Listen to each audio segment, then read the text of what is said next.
This is our podcast, where we belly flop into the bouncy house of mystery, surrounded by conspiracies and unexplained phenomena, with theories so bizarre, they may actually make you say, "Are they thinking with their butt?"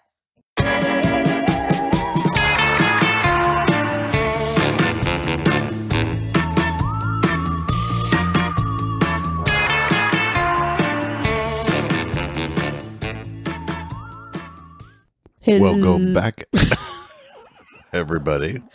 That ruined my intro. I was going to be spooky. Hello, everybody. Should we just go? I did. That's it. I'm done. I'm Katie. I'm Chris. And this is Stop Thinking with your with your butt. Welcome back for week 2 of spooky season. Ooh, that was nice. I know, right? That was nice. What was that? A goat falling off a mountain? Sailor in a bottle? I was thinking of like someone in the country on like what are those? Like latrines in the woods. Latrines in the woods. A porta potty? Or outhouse? Outhouse. And then you drop something in it. And it's like, no! You scream to the moon. That's what I'm thinking. I'm glad you told me what your mental image was. That was my image when I was screaming. Amazing. I don't know why I picked it, but hey, let's keep going. You do you. I love it. Me. Well, we hope you all had a wonderful week. We're back. Do you got anything strange, weird, or unusual? I wish I did. I do. Oh, well, we have a set of owls in our area. Oh my goodness. That's not my strange, weird, or unusual thing, but I love them. Yeah, and they literally right in front of our window sat there. Actually, it looked like the owl was plinking at one point where it was. I think it was sleeping. It was sleeping, but how it was sleeping, it looked like it was just laying across the log, or the branch, which was odd. But no, then they came back and they've been around for the last couple of days. Yeah, these owls. Awesome. Yeah, these owls. It's a couple. It's a pair.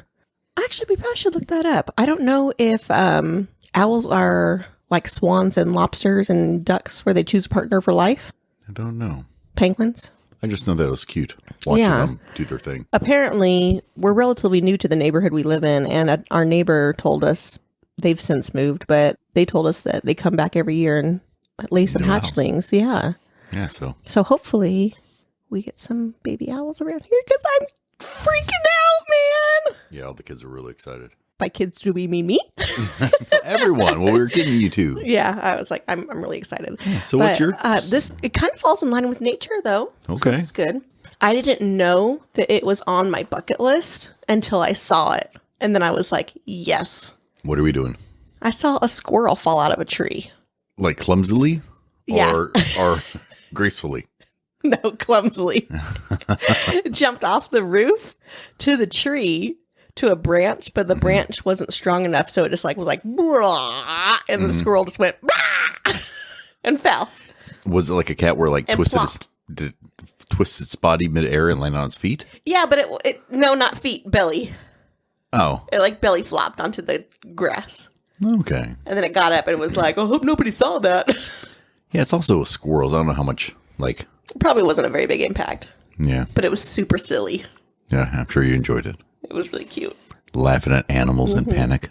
Yeah. Do you need to put a trigger alert? I don't know how often people see that. I don't know if that's a common occurrence. Yeah, it's like a squirrel blooper. Yeah. Definitely a squirrel blooper. Yeah, we get a little bit of wildlife in our area. I love it. But anyway, made my day. You ready to do this? I'm ready. What are we talking about? Today. Because I do not. You don't know. Yeah, I don't know if people actually think or believe that, but we really don't. We try not to talk. Specifically, we try to avoid telling each other what we're going to talk about because we want it to be a blind reaction. Yes. So, no, I have no idea what we're talking. I know it's the theme, right? Spooky or something. Yeah. So I'm excited to see what it is. I'm going to tell you today about the world's most haunted forest. Ooh, world's most haunted forest. That, without me, let me just see if I can guess. Because I thought they made a movie about this. The Japanese like suicide woods? No, and I thought that would be on the top of the list, and it's not. There's more haunted This than the one hundreds is- and hundreds of This one, suicides. yeah, apparently so. Huh. Okay. Well, I'm all ears. Okay, it's called Hoia Baciu Hoia Baciu. That's Forest okay. in Romania, and I didn't know. Huh. I didn't know this. So it's in the neck of the woods, literally, because we're forest. I'm so silly. It's in the same neck of the woods that we talked about your vampires. Yeah. It's literally in Transylvania. I Yeah, wonder if there's a coincidence of all the grave there could be. hauntings. There could be. So I'm going to talk to you a little bit about what the correlation could be, and then just in general what And things what's the name of have this happened. thing one more time? Hoia Baciu. Hoia Baciu. So Hoia. Baciu. Okay. That doesn't sound very Romanian, by the way. It doesn't. This totally sounds Hoia Japanese. Baciu. I had a ton of sources for this little research project. Every source Died.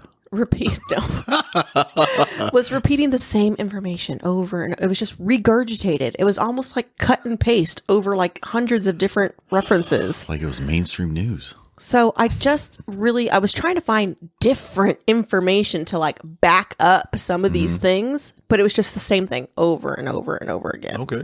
So I hope it can be validated. A lot of it can't, but let's get into it. Was there a lot of information? Well, we'll see. We'll get. Okay. There's a lot of occurrences, but not a whole lot to back it up. So, Okay. let's start with my sources. So it's My Best Place, Atlas Obscura. That My Best Place is like a travel blog. Atlas Obscura, Tour in Romania, The Travel, ABC News, The Guardian, Wikipedia, The Maelstrom, Ancient Origins, Amy's Crypt, Thrice Cursed Pod, Skeptoid, Romania Insider, and a bunch more. Boo. A bunch Boo. more.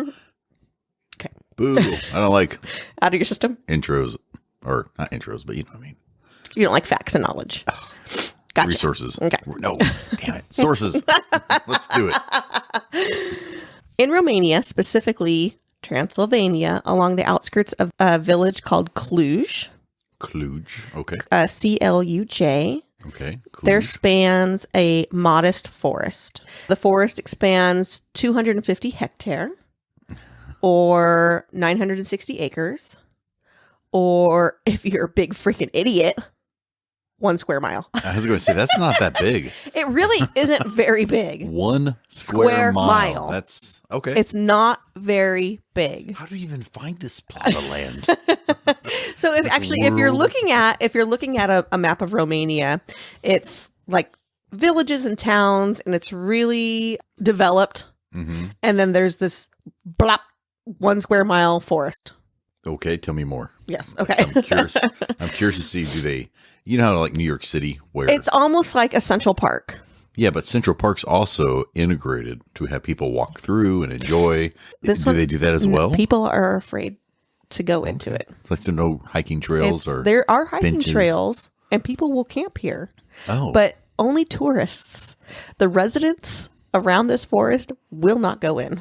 And this forest, it's pretty mundane and it's pretty ordinary. So much so Spook me. that I would call it like cliche for being a forest. it's like a normal forest. It's like, come on, Nothing. forest. Yeah, there's Okay. nothing spectacular about this forest. It's really just any other forest in any other part of the world. But the interesting thing is that this forest is said to be 55,000 years old. Well, But yeah, okay. the trees only date back to 200 years. Oh, as if they were trying So to the- hide something 200 years ago.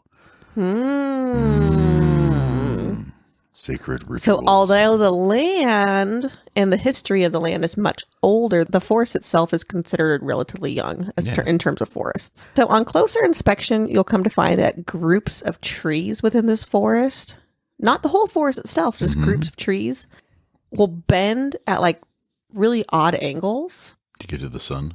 and some will spiral like corkscrews, Mhm. but only in a clockwise direction. Okay. That's not really remarkable to me. I feel like things like that happen in nature all the time. Well, especially the sun piece, right? If there's a lot of shade, depending on how dense, like it will lean in that direction and so on. It's like if you look at parts of I might put some images in the show notes, but it'll be like a group of like 20 trees and they all go up a couple feet and then bend almost at a 90-degree angle and then go up again. They're almost like little seats. Yeah. And there are instances in like other cultures where I think it was actually Native Americans will intentionally plant things and tie them in a way that they'll bend at an odd angle to mark trails and paths and things like that.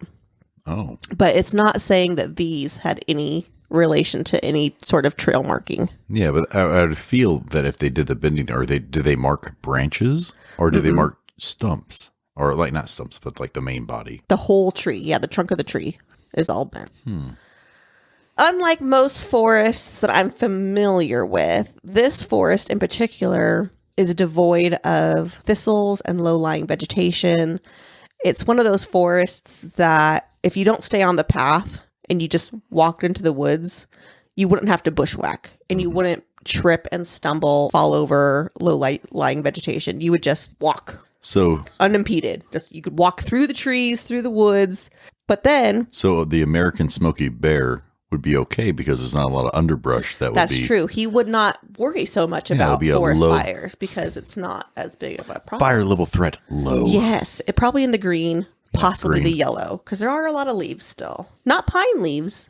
These are like alders and ash and things like that. So if you don't stay on the path, you could walk off into the woods very, very easily.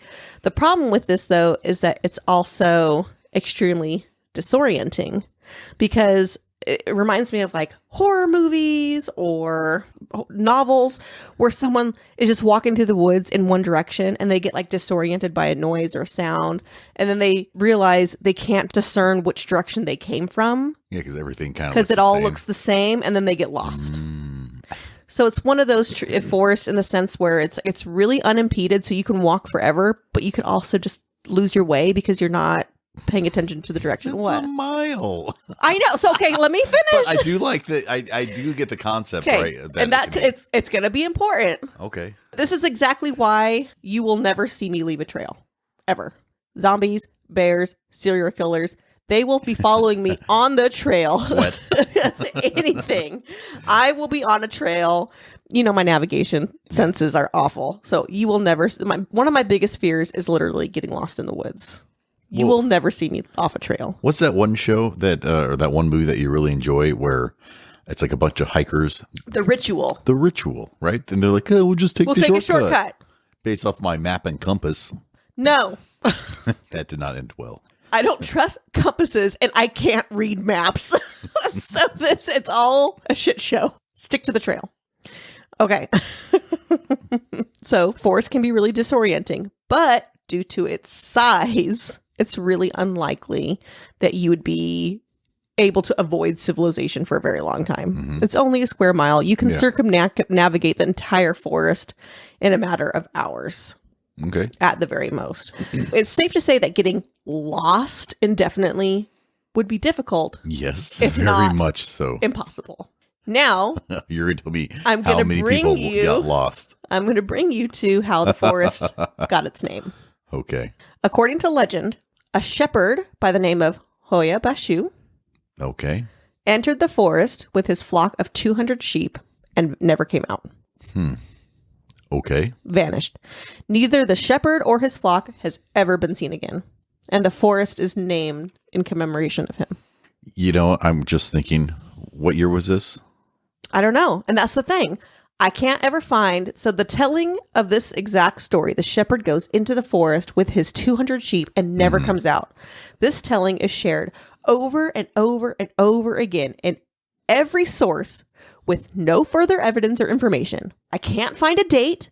I can't find any genealogy that would confirm that Hoia Baciu ever existed. But through the hundreds and like thousands of accounts that there are, it is this exact story over and over with no variation. Well, I already solved it. He goes in, disappears. He goes in, but his rival neighbor kills him and adopts his sheep. Takes over his sheep, and then they state, oh, this poor person. he was lost. Let's commemorate. And they actually start the fundraiser to get the Forrest name. Messed up. Yeah, of course, because it wouldn't be me, the person who advocates for them. That's it. Just got to watch out. You would be the most suspicious to me. Why me? I'm not talking about me. I'm talking about the, Oh, excuse the neighbor. me. The neighbor. Wink, not you. Wink, wink. I would console the wife, and it would just I would console the wife. Wink. Continue. With my D. What? I know what you meant. Okay. The next. My dedication to her husband. D for dedication. Exactly. Let's go. The next most prolific tale, and the most interesting and compelling, if it's true, is of a 5-year-old little girl who goes into the forest with her family. Mm-hmm. She wanders off and disappears.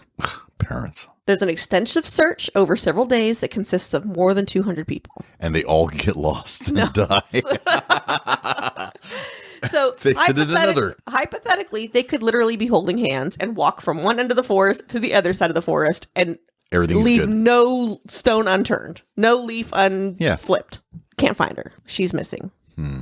My first thought isn't that this is mysterious. That it's just really tragic, like she was abducted or kidnapped. Yeah, especially if people know about stuff like that, they use it to their advantage. Exactly. And they're like, she goes into a haunted forest and It's like the perfect park. I just keep blaming the park. But what can't be explained is that she reappears 5 years later wearing the same clothes, not having aged a single day, with no memory of where she's been. Okay, so that statement is basically stating that there's scientific or physical proof of that. Have you found more detail, or is it just a story? Okay, let me keep telling you more. I want to be fed. I'm still saying lore because, again, I'm trying to find records of this actually happening. What's the name of the girl that went missing? When did this happen? Who were... Nothing. But it's the same story over and over again with no variation and lack of detail. Over and over and over again. And then a lesser shared story that has more variation is that a woman enters the forest with a 15th century coin in her pocket and disappears. And then years later, she's found again with the same coin in her pocket. And another variation is a woman enters the forest with this 15th century coin in her pocket. And then a woman comes out years later with no memory of who she is or where she's been. It's a different woman, but she has the same coin in her pocket. Different woman, same coin. Okay. That story varies from same woman, different time to different woman, different time. But it's always the same coin. And I'm like, how do you know it's the same coin? I'm like, well, it is a 15th century coin, so it's unique in that regard. But there's not just one 15th century coin out there. I was hoping that this was going to lead to like a time machine where they would come back. Oh, never mind. Don't get ahead. Don't get ahead. I'm not getting ahead if I don't know where it's going. I know, so stop jumping ahead. Okay, I'll hold off, but that is very interesting. But again, I found nothing that could corroborate any of these stories. No news articles, no police reports, witness statements, nothing. But there are things about the forest that are weird. And I don't know if people are just like feeding off of that like actual weirdness and like just expanding on it using their imaginations. It actually turns out that this location contains artifacts from Romania's oldest known Neolithic civilization. Okay. Neolithic is cave people. Yeah. Okay, so this area... Cro-Magnon. Kind of. So this area has evidence and artifacts to suggest that there were settlers there some 6,500 years BC. Yeah, okay. Making it the oldest settlement that they've discovered so far in Romania. And some things that they've uncovered are tombs and remains of houses. They've also found some artifacts that include dark pottery with white etching and a fertility statue. A fertility statue, okay. Mm-hmm. It's like a clay sculpture of two people intertwined. And so they and it through study and research they've determined that it's a fertility statue. That must have been a lot of research. It's a lot of recreation. Yeah. There is scientific evidence, archaeological evidence that suggests that there were people living there at some point in time. Yeah, makes sense. And if there's tombs, then there would naturally be death associated. Yeah. And one of the things that I think is just like really, really interesting about a lot of just over time, just any area in the world over time, just the evolution of the landscape to me is really, really interesting. Like how water levels rise and lower and like the rocks, different layers and the formations of the rocks. The Hungarian plain historically experienced inundation during the spring and summer. So that's flooding. a big word. I know. Flooding. What? Inundation. Inundation. Flooding. Oh, I like it when you say that. And it is likely that a third of the Hungarian plain was covered in swamps and marshland before the 18th century. In prehistoric Europe, these wetlands would have been inhabited by red and roe deer, wild boar, waterfowl, and wild cattle. The drier part of the plain consisted of steppes, which would have been inhabited by wild horses, onagers, known as donkeys or wild ass, guilty, and lions. Okay. Looking back at what the landscaping was like, it's easy to see why like hunters and gatherers would find that place so appealing because it had a lot to offer. I heard a lot of swamps and lions. Well, so yeah, swamps and lions. That's all I got for that. I'm like, this doesn't sound pleasant. I'm sure there's other things. There was probably unicorns and dragons. But what history does best is it changes and grows and evolves. So it brings us to modern day Romania. Okay. One of the very real anomalies about the Hoia Baciu forest is the meadow that's lovingly called the dead zone. It's a clearing in the forest for scientifically unknown reasons. How large is this clearing? It's not very big. I would assume not. It's only a square mile forest. Yeah. And so this clearing is makes that forest even less massive. You'll have to look at when I was watching all these videos of like tourists going through the forest, it actually does look like a really big forest. When you're in it, it looks really big. But so what's the measurement? The measurement of the clearing, I'm not quite sure. I would say maybe an Olympic-sized swimming pool. Okay. One pool? Just one. Olympic. Maybe not even Olympic. Maybe half an Olympic pool. Okay. Basketball court. There you go. Oh, okay. There we go. Let's do basketball court. I'm seeing it now. Yeah. And it's about that size too. Or about that shape. It's kind of an oval. Mm-hmm. So cut the corners off of a basketball court. Yeah. You have this clearing.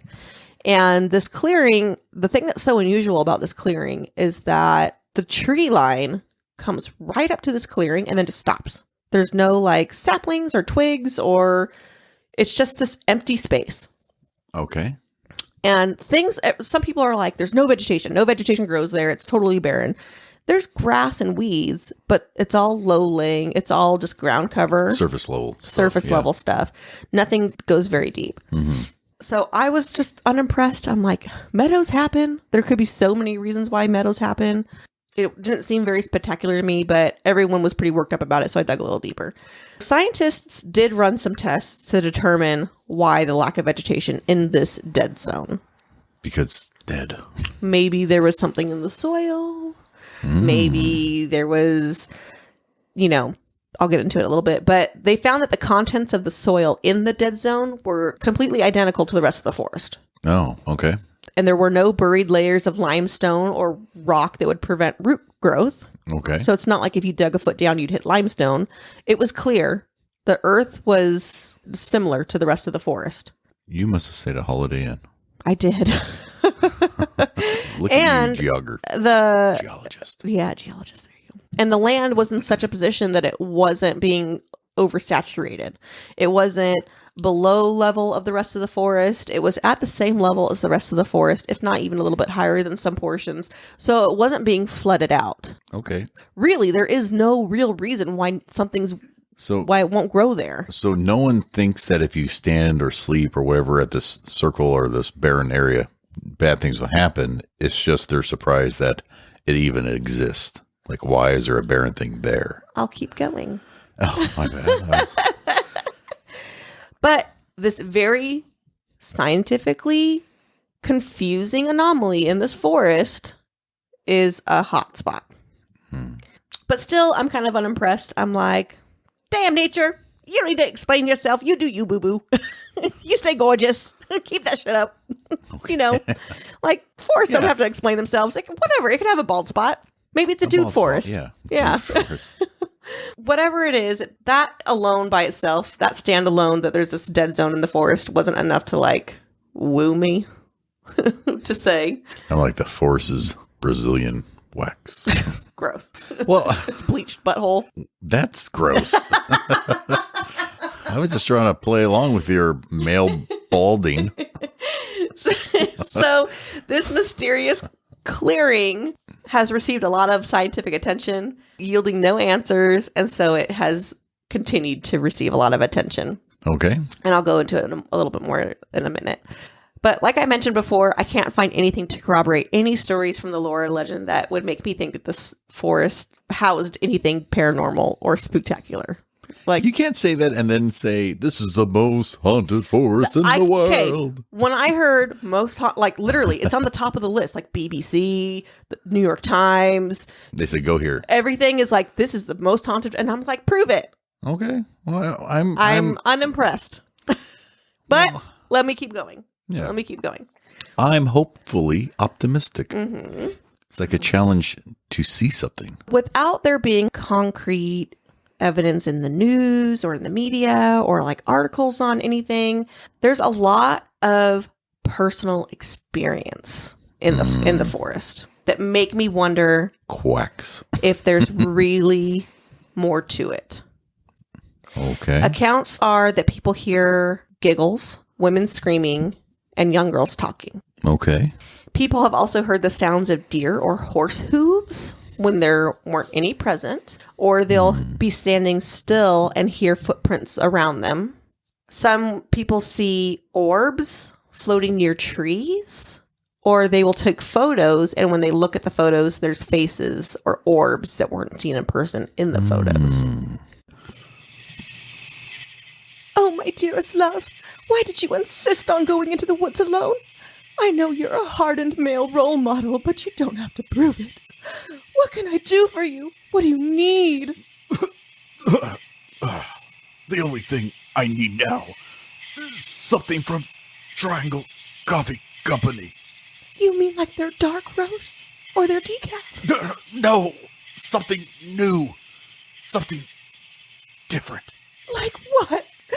Tell me, they have so many new blends. Maybe something like Dolce? Or peppermint infused Crystal Castles? Or their other flavorful medium roasts like Tic Tac? Something festive. Maybe like their pumpkin spice flavor blend called Ghost in the Machine. Yeah, that's what I need. Anything, my dearest. Oh, one more thing. Yes, my love. Take these pictures to the press. Now that we've captured Bigfoot on film, the world needs to know. Oh, Chris, don't leave me. How will I navigate to trianglecoffeecompany.com without you? I might forget to enter STWYB at checkout to save 15%. STWYB. Why did you have to be such a man? Oh, it's coming back.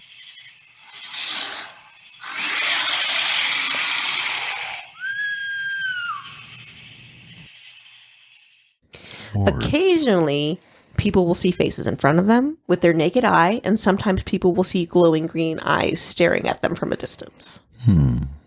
There have also been many first-hand reports from people who have entered the forest who come out with unexplained burns, severe rashes, headaches, and high fevers, which were not even remotely present before they entered the forest. Okay. And botanists have also studied the forest for poisonous plants, because some people were like, well, maybe this horrible rash is like poison oak or poison ivy or thistles or whatever. There's nothing in this forest that's considered harmful to humans. Okay.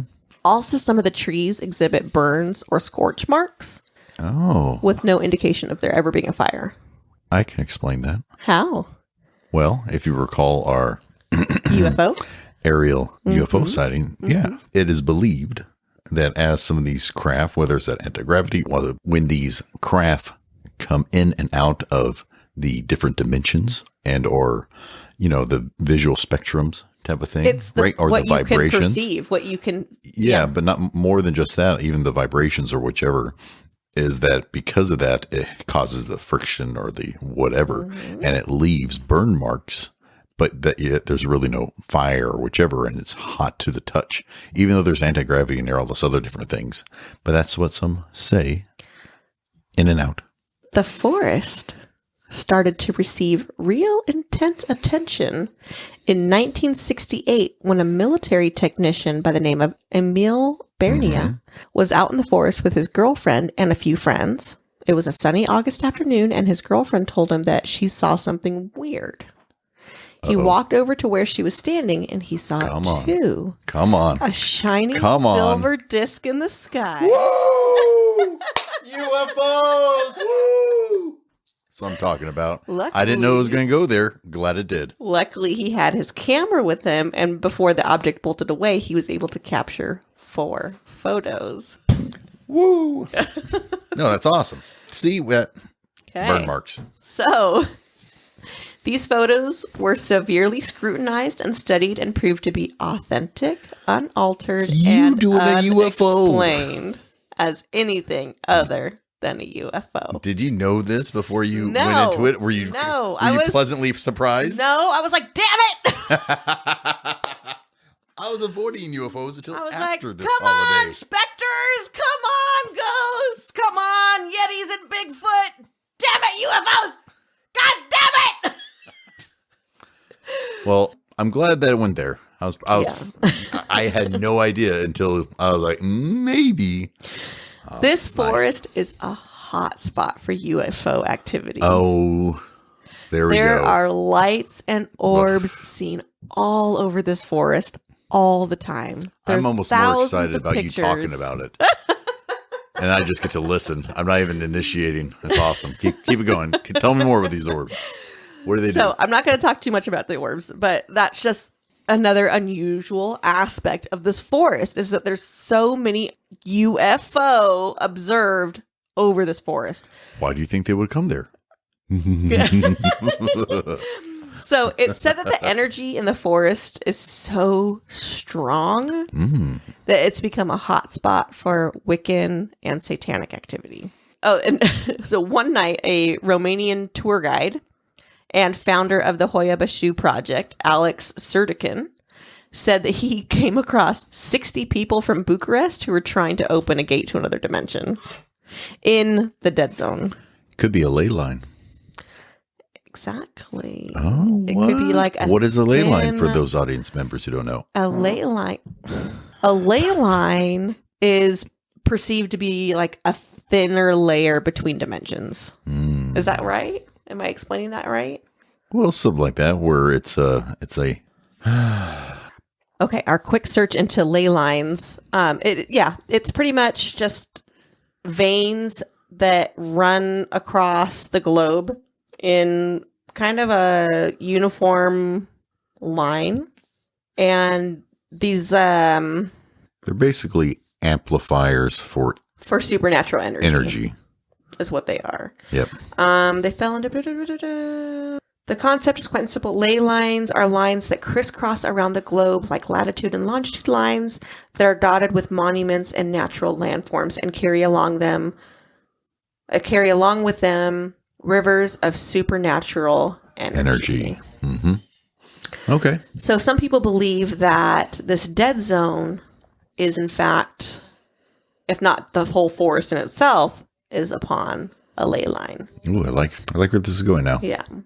So I guess there are reports of electronics malfunctioning within the forest. Batteries drain in an instant, GPS devices stop working, and other electronic devices fail or don't work properly. Very consistent with UFO. Yes, check. Some people believe that the dead zone is a portal that allows people to inadvertently time travel to another world or dimension, which explains why thousands of people have experienced time lapse. There you go. When going into the forest. They may think that they've been in the woods for minutes to an hour, and they've been gone for multiple hours or days. Wow. That is the biggest. That's interesting. That's the biggest thing. Okay. Reason why locals won't go I was thinking into the spooky forest. ghost. This is like disappearing. Yeah. So this forest has a nickname. It's called the Bermuda Triangle of Romania. Oh, okay. Okay. Okay. But I say time flies when you're having fun. And these people are just having a good time. But it's actually interesting. So I read all these reports first, and then I went through and I was trying to fact check and get more information. I was watching some tourist videos of people going into the woods, and one of them looked like the Blair Witch Project. well, every single one of them actually looked like the Blair Witch Project. Every single one of them looked like the Blair Witch Project. But the interesting thing was that one of them went in there specifically to find the dead zone, and their GPS died while they were. So it's like they're videotaping themselves trying to find this, and then their GPS is not functioning. If we ever go to Europe, let's mark this. Okay. Because I don't need a GPS. You don't. I have a compass and a map, and with it only being a mile. But your compass might not work. That's what the claims are. But is here's that your the thing. navigation's not going to work in this forest. But here's the thing. It's relatively flat, you mentioned, right? Yeah. I have a lot of training in land navigation, and I know if I'm walking, there's a tree in front of me, I go left one way, go right the other way.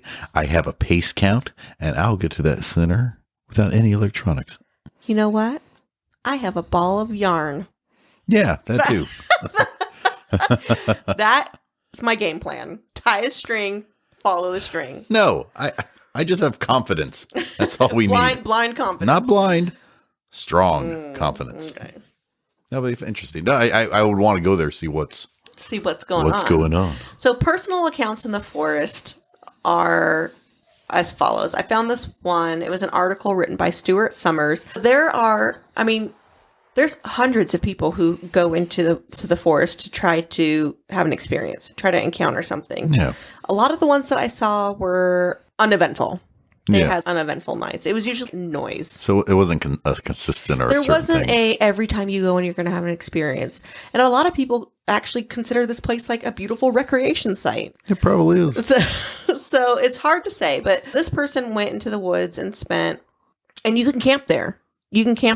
People often go to the dead zone and camp and try to have an experience. So this one person, he actually spent the night in the forest, but he gives his personal recount in the Hoia Baciu forest while he's on vacation there. So he's a tourist himself. And he says that shivers just went down my spine thinking back on that moment. About 25 feet in front of me, some movement in the trees caught my eye. My blood immediately ran cold and I froze with fear. And no, it wasn't a friendly little forest animal. I was not alone. I was definitely not alone. It was a ghost. I can only describe the ghostly presence as a glowing mist hovering a few inches off the ground. I quickly strained my eyes in the darkness to get a better look. The figure was about 6 feet tall and faceless except for two brightly illuminated eyes, and the eyes were staring right at me. An overwhelming feeling of malice struck me when I locked eyes with the ghost. As long as I live, I will never forget the sight of this ghost levitating between the trees like a white bedsheet caught in the branches. Every hair on my body was standing straight up. A jolt of energy and fear surged through my body. Blog much? I was like, dramatic much? So ghostly encounters. And he's not the only one to say that he's seen apparitions in the forest. Side note, too, when you're in the forest or if you're at night and you're trying to look, do you know if you're looking at something directly and you're looking at it too long or even for a short period of time, it actually becomes like a blind spot? Yeah. What you're looking at. So you actually have to look in a figure 8 pattern in order to see effectively around you at night. That's cool. I didn't know that part. Yeah, I did a lot of patrols at night. Yeah. That's in the Army Basics handbook. Yeah. The Boy Scout handbook. Yeah, it's like how you fieldcraft type of thing. Yeah. So you're welcome, world. So just interesting experiences in that regard. Yeah. But I mentioned that because if you are looking at an object, even if it's mundane, it may look blurry or it may look all weird if you don't get a good visual of it. And then this other thing, I personally thought that this was interesting, although it really probably has absolutely no significance at all. I just personally thought it was interesting. I was watching a YouTube video of a tourist couple who were walking through the forest, and they had been in the forest for a few minutes, maybe walking on the trail, and a white dog approached them. Mm-hmm. And it was like a really friendly dog. Like, it was wagging its tail and it was getting all close, and then it would sit and like kind of run away from them. It was almost like follow me kind of a thing. Mm-hmm. But it wasn't their dog. There was nobody else in the forest. And the dog followed them for a while and kept doing the sit and like follow me, sit, follow me, and then walk like for, I think it was like 15, 20 minutes. This dog was following them. Okay. And then it just goes off, does its own thing. And the only reason I'm like, I wasn't even going to mention that, but it just kept like coming back to my mind. Because I don't know if you know this, but white dogs are considered to be omens of protection. I did not know that dogs in general, or white dogs, are omens of protection. Black dogs are supposed to be extremely bad omens. White dogs can be considered an omen of peace and protection. Okay. So I just thought that this random dog encounter was interesting. And I wasn't going to mention it, but it keeps coming back. It keeps popping up to my mind. And it just is one of those like curious things. Well, if it's a good omen, it's either a good omen, or do you think it's something like something trying to move them away from something? That's what I was thinking. I'm like, maybe it's trying to get them out of the forest. In the video, it literally looked like it kept trying to get them to follow them. Did it look, I don't know how this YouTube video looked. Did it look staged or? No. Okay. It's legit. It's a legit, unprofessional, unstaged home video. Okay. So that was just an interesting thing that I came across in one of my mini searches. Mm-hmm. Some people also claim that they experience, and this is what we were just talking about, ambient noise deprivation. What? You mean the other symbol, or that's interesting because I think we're either talking about it, or maybe we were talking about on an episode. But when you go in between dimensions or Different vibrations or different frequencies, mm-hmm. or the visual piece, because if you go into it, it's something that you can't perceive. And so if you enter a different vibration frequency or whichever, that's why there's no ambient sound. It's different. And that has been tied to not just aliens, UFOs or whatever, but also Sasquatch, other, mythical creatures or whichever. Paranormal experiences where it goes in and out, and these things may exist, but they're just not existing on our frequency. Which is interesting because even if you were to walk through it, study it, like even through zoology, I know that you're a big fan of zoologists, but they've done some birds can see grades of light we don't even have words for. Did you know that? No. Oh. I knew flies had a lot of random eyes. So birds can see color in such a way. I was looking at this one experiment where it was, and I really hope it's birds. I could be totally wrong. It could be something else. But this is what the experiment that I saw, regardless, is that they were able to recreate what this image looked like to a bird or to this animal. And everything that was gray was colors in a gradient we, with human eyes, could not see. Mm-hmm. There was so much gray in that picture, in the images, like as it was scanning. At least 70% of the image, we cannot see the actual color. Mm-hmm. It was very, very cool. So I'm like, there's creatures and animals that exist that can see more than we can see. We already know that dogs have superior hearing and other animals have superior scent. Mm-hmm. So it's like, is it so far-fetched to think that there's things that we can't hear or different frequencies that we can't feel, or, So I don't think it's that far-fetched. When we're talking about this forest and it having different energy and then coming into ambient noise deprivation areas, where before people will say that before they enter the forest, they can hear birds chirping and leaves rustling. And then once they enter the forest, it's nothing. And all they hear is their footsteps.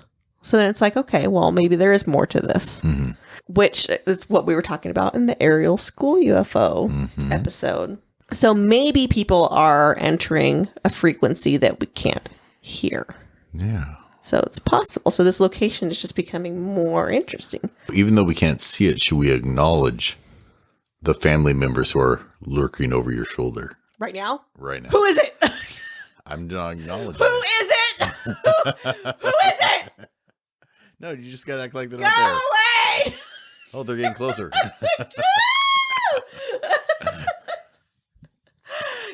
I cannot think of. I'm just going to look at them. Don't. And like, because they're so used to not being recognized. Chris is just giving me that infant stare, like off into the distance. Like, what are you looking at? Is it a ghost on the ceiling? Hi. You're looking. No, stop it. Stop. Stop. No, I mean, think how much joy we just brought that one person. No, because now they think they can live here. You can. No, stop. On her side. Okay, stop it. Now I gotta sage myself.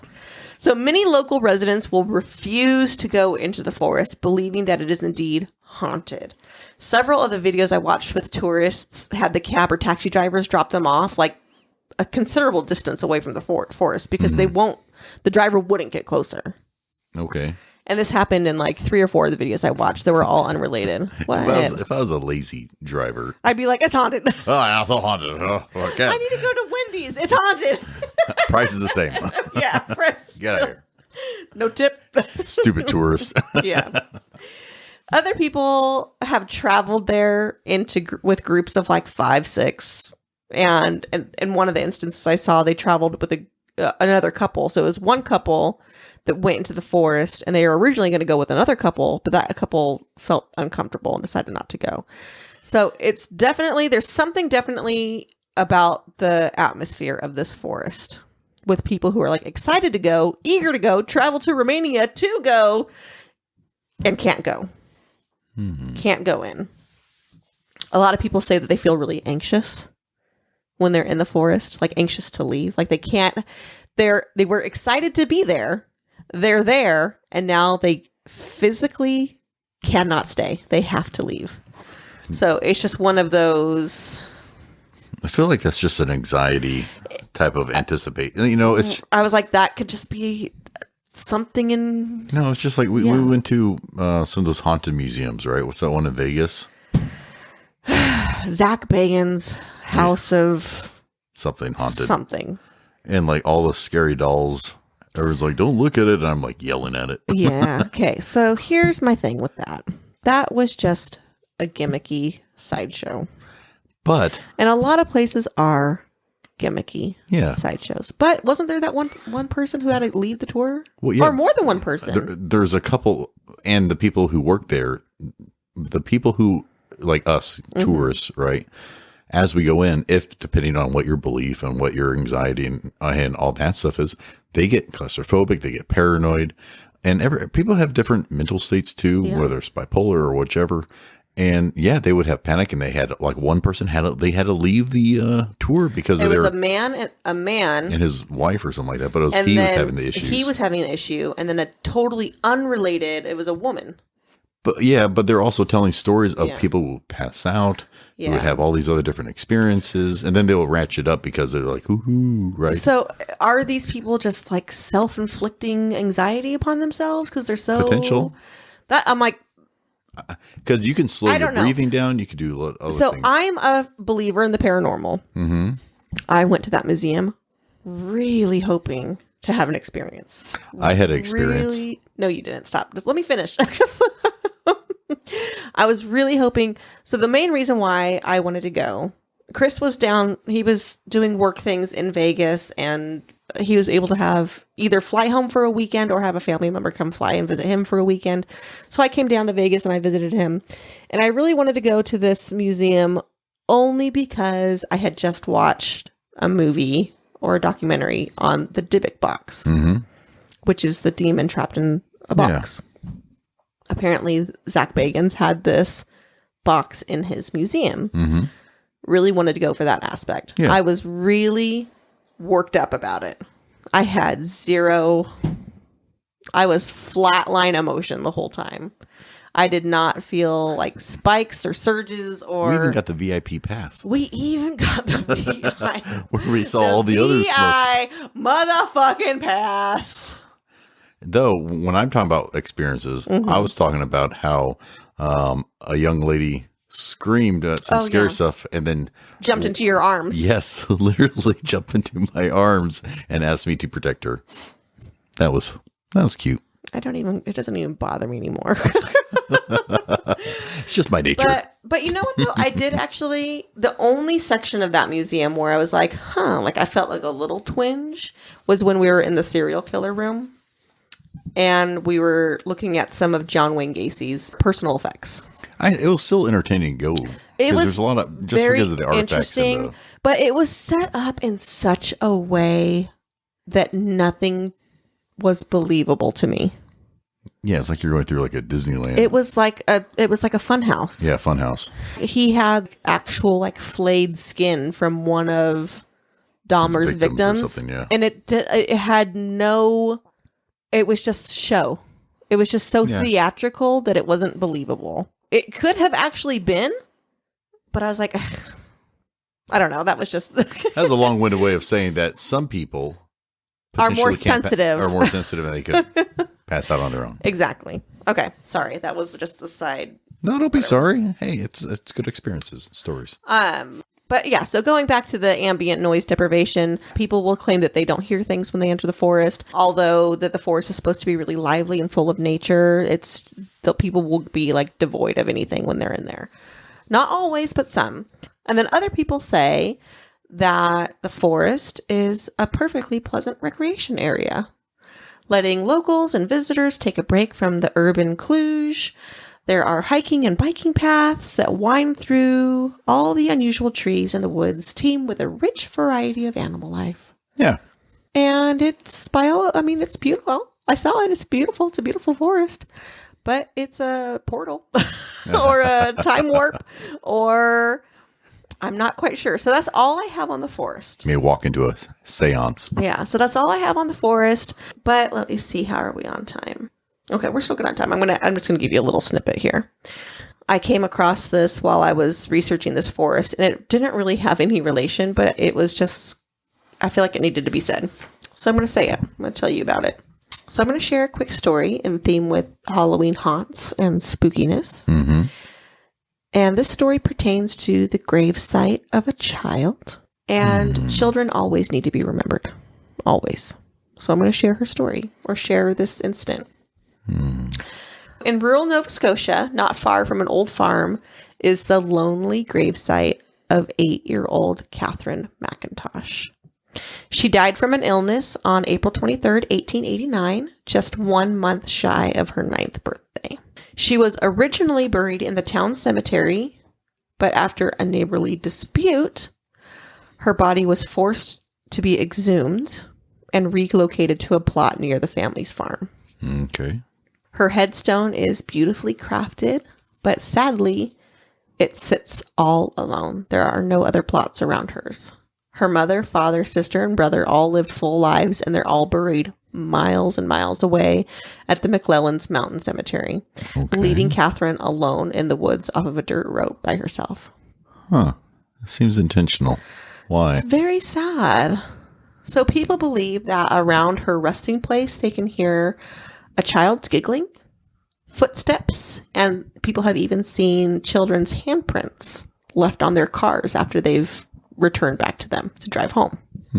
I even found the directions on how to get there. So if you're in Nova Scotia, you can go onto the Trans-Canadian Highway. You take exit 26 onto Shearbrook Road, turn right and go till the V in the road, take the right side and go till you find Greenvale Road. Turn up it and keep going and you'll find her grave. People bring her flowers, toys, and offerings for various reasons, some out of morbid curiosity and some out of respect and concern for her. And some bring her offerings out of fear, because witnesses claim to feel touching, pushing, and seeing the ghost of a child. There's myths regarding this gravesite that are, you have to bring a toy and leave it for her or she'll be mad and push you and scratch you. If you leave a toy... But it's not the right toy. No, if you leave a toy, she will leave hand and footprints by your car. Oh, like as a thank you. As a way to say that she was there and acknowledges you. Oh, okay. If you That's cool. take a toy from her grave, she will shake your car as you're leaving. To which I say, don't do that. Don't do that. Public service announcement, don't take toys from graves. If ghosts don't beat you up, I will beat you up. For a second there, I thought you were telling the ghost not to do that. Don't do that, ghost. No, ghost. If ghosts don't beat you up for stealing their toy, Now I get it. I will beat you up for stealing their toy. That makes more sense. Curiosity be damned. No. And then when you're leaving, you have to make sure that your windows are all the way up or she'll come with you part of the way home. Okay. Well, those are fun. That's it.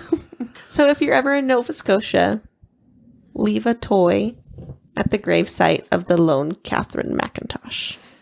I'm glad you're able to get a ghost story in there. Yeah. I'm still stoked about the aliens. And I'm wondering if... Would you want to visit the forest if we were ever near in that? Yeah, why not? Romania? Romania. I don't know what I was. Yeah, of course. Why wouldn't we? If we did it, we did a whole topic on it. Why not? Would you not want to go there, or does it not interest you? I wasn't really. It didn't sell you? No. I was like, darn it, I should have done the suicide forest. Which we'll probably do a whole another episode on later. Probably not this spooky season, maybe next spooky you know what? season. You need to own all the episodes and the series that you do. Nothing has to be great disappointments. It just go in there with no expectations. It's a psychological defect. I need literally to have like a Ebenezer Scrooge experience where like the ghost of Christmas past comes to take me and like show me things, and if not, it's just the story. Otherwise, well, anyway, I felt like I learned something. I'm glad you talked about that. Yeah. All right. Well, thanks for listening, everybody. If you want to have a time lapse experience, go to the forest, Hoia Baciu, in Romania. Or if you want to send us an email, you can do that at stopthinkingwithyourbutt@gmail.com. You can follow us on Instagram at stopthinkingwithyourbutt. You can follow us on Twitter at stopthinkingwyb. And as always, if you leave us a review, that's always wonderful because the more reviews you receive, the wider audience you can reach. And so we'd really appreciate a nice review. What do you got, babe? I have a challenge for everyone. Oh, got it. Go seek out, spook your friend into watching our show. Listening. No, you can watch it on YouTube. You can watch the audio roll. Words. You can listen. Yeah, of course. Tell a friend, listen to our show if you find someone that you enjoy, and spread the word of mouth.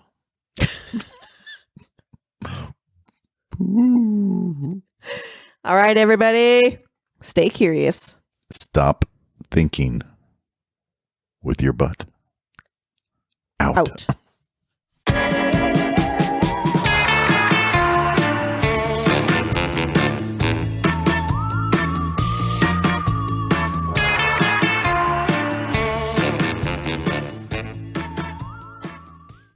it, UFOs!